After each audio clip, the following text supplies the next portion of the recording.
Okay, okay now. Welcome to Fireside Chat with Anamaria and I, luca-wold. I am founding partner and manager at LUWO Inside, and today's topics are going to include the perfect pitch, correct that argument, and sweet memories. Before we start, I'd like to introduce Ana Maria. She's been involved in B2B organizing events and has some very interesting tips and tricks to share with you regarding how to approach investors and regarding startups. So, Anna Maria, your investor binding experience started in Finland. That's where we met, actually, right? I would like you to tell us how you would describe your first encounter with an investor and your activity with a startup. Honestly, my first meetings with startups and investors was a bit like hectic because when you're an organizer, you deal with unexpected parts. But You can say that twice. well, life, I would say. But usually, first I started with startups. I already knew all the startups in Helsinki city, and then I moved to another project where I was in contact with investors. It was a nice experience, but I noticed that most startups would approach investors via pitching contests or or personal meetings, but their presentations were usually defined, like why, like what's the purpose of the startup, the product, and mostly why the investor should invest in the startup. That's based usually on the market research, what they're targeting, what they want to develop in the startup, and so on. And that's pretty much what matters. Mostly for most investors, actually matters the size of the company and then what market are you going to approach in the next 5 to 10 years and how much you are going to grow. Because as we all know, most investors are interested in the return of that business, and I put my money, but then I want the return to come in the next following years. So you have to have a good product, and then the market that will be open to it. Of course, it's about the content that the investors are very much interested in, right? The data, having concrete facts, and definitely, and I would say for some of those, if you already have some customers or if you already tested the app, for instance, if you have an app or something, or you basically if you developed a bit your business. Yes, that's what we also showed in our previous videos, that the basis of a good pitch is mostly about the knowledge, the know-how, because without it, it will come just as a hollow message. Indeed, but what made you start your own business? What made me start my own business? Actually, it's not my own business. I started up together with Christopher Wold. He's my business partner and my life partner. It's, I think, what made us start this company is our thrill of sharing our knowledge with others, and the fact that we are very passionate about what we are doing. And for example, I am more on this side of public speaking, international policies, and he's more about trading, and we both like to share our know-how through seminars and conferences. And I think this is the most important reason why we started up a company, and that we want to contribute to society positively. Yes. So you were saying that there were participants in those events coming to meet investors, right? In the B2B sector. Now, what did you or what did the participants do to catch the eye of the investor? There were two different types of meetings. There were like the private ones with an investor. You would request a meeting, and if he accept it, then you would meet him in person for 5 to 10 or like 15 minutes, where you had the time in a more relaxed environment to show him your idea and to actually pitch it and sell the product that you are working or your business in a way. but then you had pitching competitions, which were like quite tough in Finland because there were a lot of people training the startups for the pitching contest. And I noticed mostly that the ones that were successful had really well defined, like the why you should use their product and why investors should invest in them, like the really good market research, and then a really good idea of describing their product. So I would say those were, and of course how they argumented it. For instance, like if they, how they would start and have the speech. Of course, without the data, the speech is nonsense. But also how you structure it. Yeah, structuring is very important. I know you have a legal background, so what helped you from your legal background in the business side?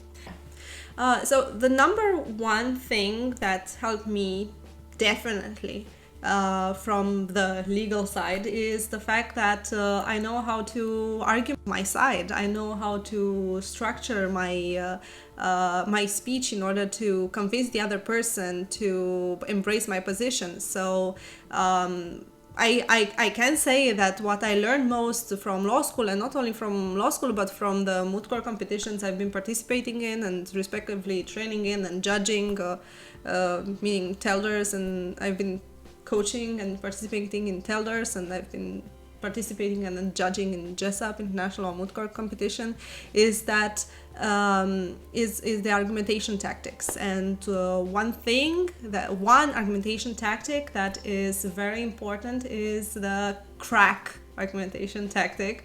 It's not the CRAC you are thinking about, probably. Don't let your imagination run wild too much. It's about, this is the abbreviation of an argumentation structure, which is conclusion, rule, application, conclusion. That means you get straight to the point, then you show what usually happens, so that is either general practice or the rule that is concerning your problem, and then you apply that rule, so you show how the general practice applies to your situation in order to conclude, so in order to summarize what you actually want from that.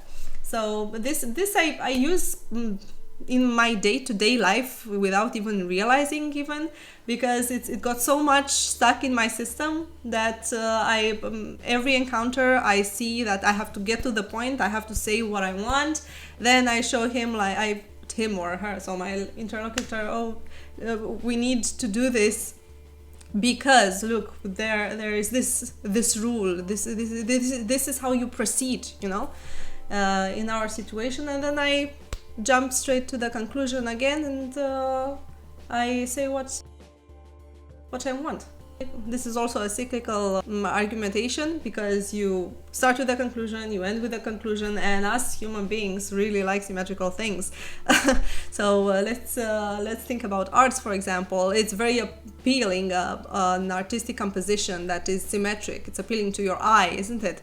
So this is the number one thing that I can say that helped me from the legal field. Among, not to mention also about how you should research, and that you have to pay attention to details and so on. But actually, I remember one girl while following an investor doing this kind of argumentation, but actually she slipped her phone and showing the app directly, so it was like, hey, this is me, use it and invest in me, it was a bit, I don't know.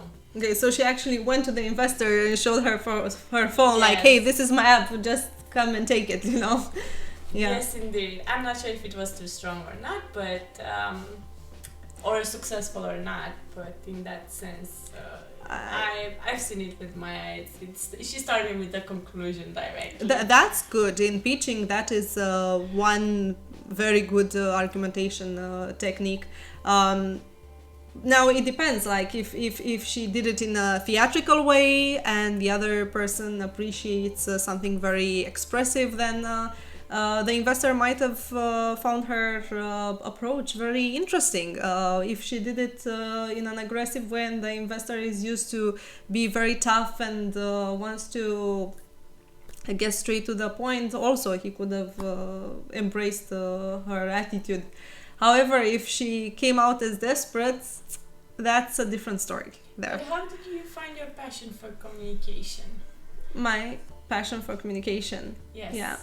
I think that started when I was in high school, or even way before that, because I had this sense of justice. I wanted to do things right, and then I used to argue a lot regarding my position. And I must say I was a bit stubborn. So, of course, if you are stubborn, you have to argue why you need to have your things done in a certain way. Although I wouldn't use the word stubborn, but very committed to my ideal.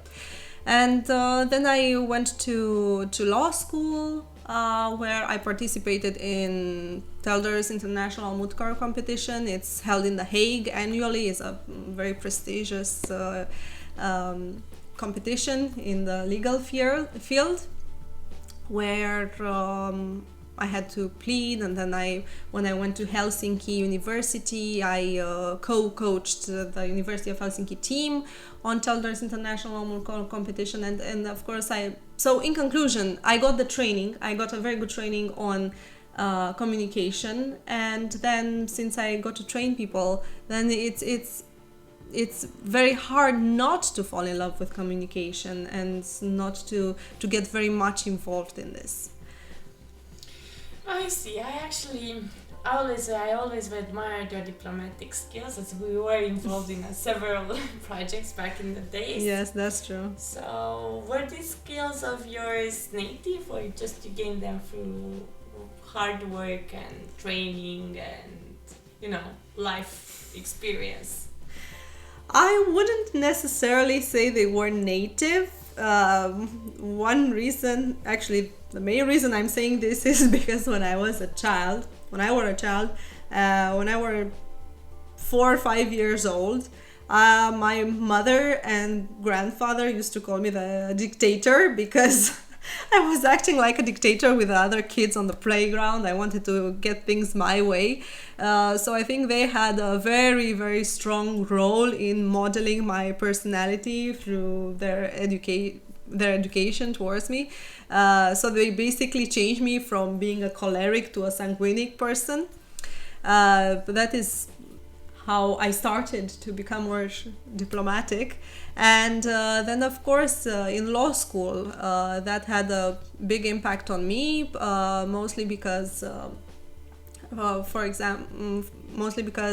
been participating in these international moot court competitions, and there were professors and university lecturers and assistants that were coaching us, who were related to the public international law department, and they were working in the Ministry of Foreign Affairs, so they were diplomats, and that left a mark on me, on the way I handle people. And not to mention the fact that having participating in so many international conferences and having contact with internationals, also during my masters, both in the academic side, in the academic field and in the work field, this makes you realize that you should be diplomatic, and it also perfects your diplomatic skills, because the one way you gain what you need or what you want is by being most of the times being diplomatic with the other person. It's about showing respect, showing the fact that you are equals, you're treating the other one as your own. Yeah, so this is how I got my diplomatic skills. But speaking of diplomatic skills, Anamaria, how did you find the investors? Were they more diplomatic, or were they a bit aggressive?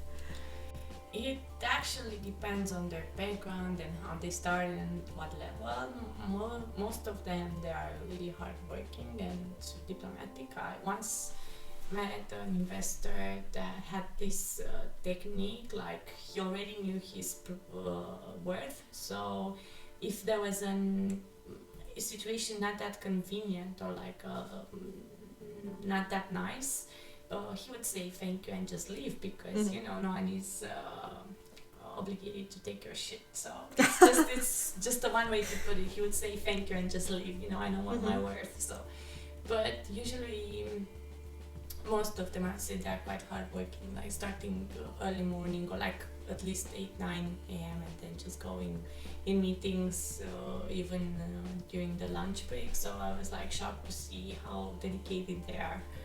Actually, I'm not sure if I've met that rude, but well, some might be blunt in saying no, I would say. But it actually depends. As I said, most the ones at least that I've seen they were saying a nice no. Yeah, so they were being very diplomatic. We had a discussion once, you and I, about the fact that after you met an investor or you met a person of interest, you had to follow up with them the next day, or I don't know, 2-3 days after, or the following days, yeah. And how would you do that? How, I understood you were writing emails, and how would they look? It? Actually, that's a good side, but that's also like part of like a networking skill. I remember when I was working in the media agency that we had these nice business cards where you put like the when and where, and also the action points, like if you offered a collaboration, or if you mentioned one of our products, or somehow you would go the next day, you would remember remind the person where you met, how you met, and what have you talked about. Okay, yeah, that's very important. And then I would go for the conclusion in what way this collaboration is for him profitable. So that would be my follow-up email. That is a good ending with a conclusion, yeah? Showing how it would be profitable for the investor. Yeah, thank you so much for your knowledge sharing here with us, for sharing the tips, and for being here and accepting to be in this lovely fireside chat with me. Thank you for your attention, and if you would like to see more fireside chats like this, or if you would like to find out more insights about negotiations, don't forget to follow us on Facebook and all other platforms. We're on YouTube, Twitter, we're everywhere. Okay, have a lovely day. Bye.